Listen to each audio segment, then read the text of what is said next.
ஆனால் இப்போ ஒரு மிடில் கிளாஸ் அதுக்கு கீழ் கொஞ்சம் லோ மிடில் கிளாஸ்க்கு நடுவில் ஒரு லேயர் இருக்குது. இவங்க எல்லாருமே தங்க நகை கடன் இருக்குல்ல, இதை பெரிய அளவுக்கு பல்வேறு சூழலில் டிபெண்ட் பண்ணுறாங்க. இன்னும் சொல்ல போனால் அதை வச்சு ரொட்டேட் பண்ணுறது அப்படிங்கிற ஒரு மைண்ட் செட் இருக்குது. அப்போ தங்க விலை கூட கூட கூட நான் வாங்கி இங்கே வச்சேன்னா எனக்கு அதுலேருந்து கிடைக்கக்கூடிய கடன் விலை அளவும் அதிகமாகுது. ஆமாம்.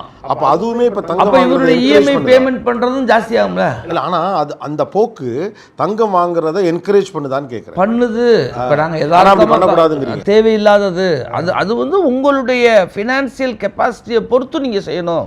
விலை ஏறுது அப்படிங்கிற ஒரே காரணத்துக்காக செய்யக்கூடாது. விலை ஏறுது சந்தோஷம், ஆனால் விலை இறங்கினாலும் நம்மளால் தாங்க முடியணும்.